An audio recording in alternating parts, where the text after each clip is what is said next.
Now you're at your event, and I know you. You're the kind of person to make sure everything is run according to plan. You have your notes, you've studied it, you prepped it the night before. Everything should be good to go. But let's be honest with you. Sometimes things don't really go according to plan, and that's where the MC is truly invaluable. This section is what's going to separate you from that friend or that coworker that could have done the event. All right, let's talk about filling time.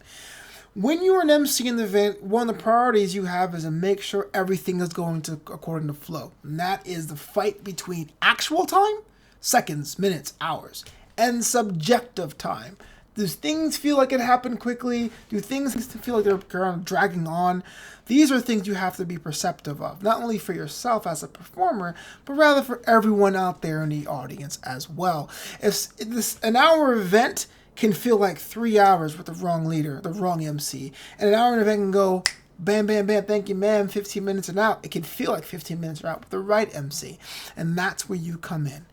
If you understand, if you can tell by body cues of your audience, if everyone you can see out in the crowd, they're checking their phones more than normal because we're kind of in this weird 2020 lifestyle where we always check our phones. We'll be at funerals checking our phones. But if you see more people than all playing with their phones, that's a sign that to speed things up. Or if you feel fidgeting in their seats or murmuring, or you're seeing patches of people going up to use the bathroom, restroom at times, that's when you know you either have to make an announcement and let people know what's going on as far as how long they have to wait, or what's coming next, or maybe even a game depending on the event you are. That's how you cut that time, that subjective time for them. Because as long as they feel that they're engaged, people are generally patient. At a wedding, if you say nothing as an MC and everyone's up there getting their food and talking and checking their watches, they'll be a lot less forgiving if you say, ladies and gentlemen, with a quick announcement, our bride and groom will be here shortly. Please find your seats. Always try to find a way to engage, and that's how you cut down on subjective time.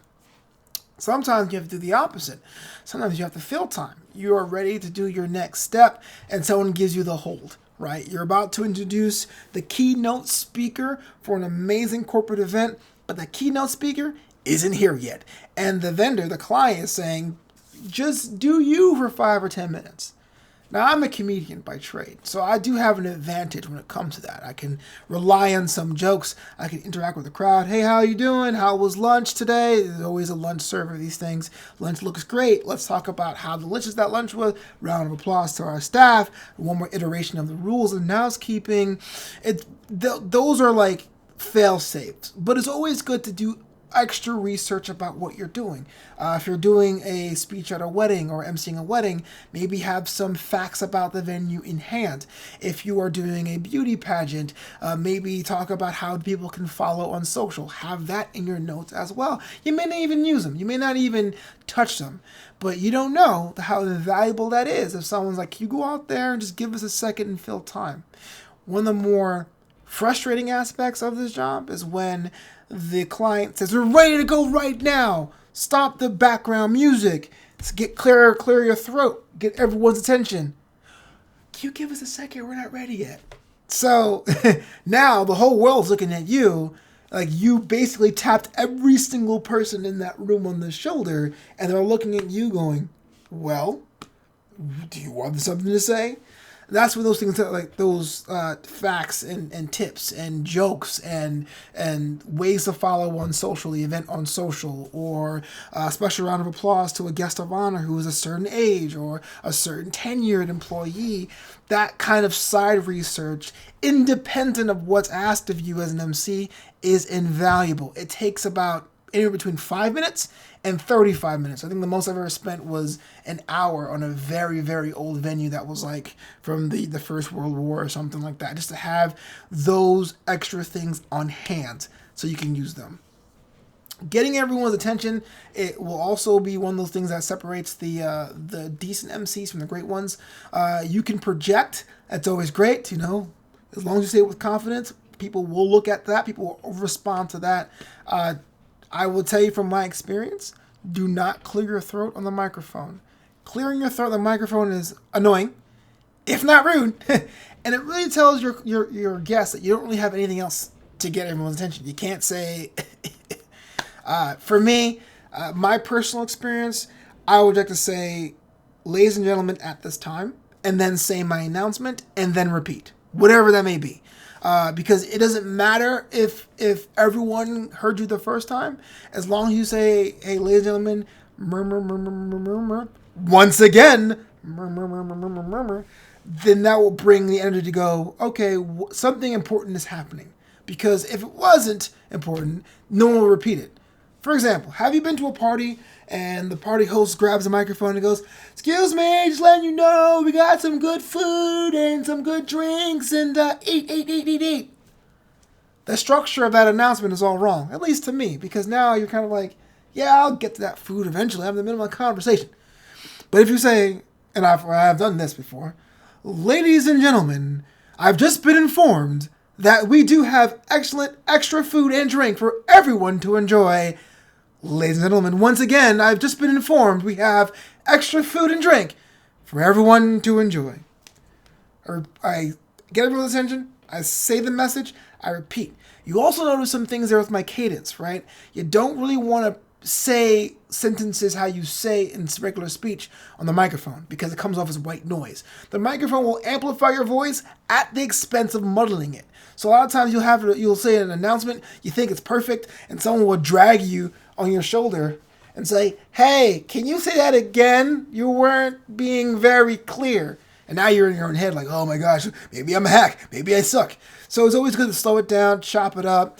I'm a big professional wrestling fan, so I will say this. I suggest you watch old wrestling promos, they call them. It's when the wrestler gets in the ring and he grabs a microphone and challenges someone else. They speak at a chopped cadence to get everyone's attention about what they're going to say. And it may sound like you're Captain Kirk in Star Trek, but it's effective. It's effective and it works and lets people know that you've done this before. It shows people where you are a performer more than just someone who says things on a note card. Make sure your notes are easy to read, whether you do the big binder, whether you do note cards, or you do memorization. They're all fun. I am not against memorization. I tend to not use it because it's always good to look down at your card too for dramatic pause and effects. That's against a little performance tip. It's different to be like, I want to give a big round of applause to, is a little different to say, like, I like to say, congratulations to the man himself, right? That pause to me gives me a chance to step back, hit the next couple words a little deeper. So make sure you decide how you want to do that, whether you want to have cards, whether you want to use your binder, whether you want to have notes with a cue card. Don't write notes in your hand. It totally shows up nowadays. It's not professional. And if you're doing a speech, and if you're doing a long passage, make sure you proofread it before you go in. I know it sounds kind of like par for the course. Microsoft Word will let you down. I use Grammarly. They're not paying me to say this. It's Grammerly. I copy and paste my speech and let me know about syntax errors as well as actual spelling mistakes. Because I have that, in my opinion, when we're reading a note and we see an error, we stop, even just for a second to catch ourselves. We stop and go, okay, what I meant to say was this.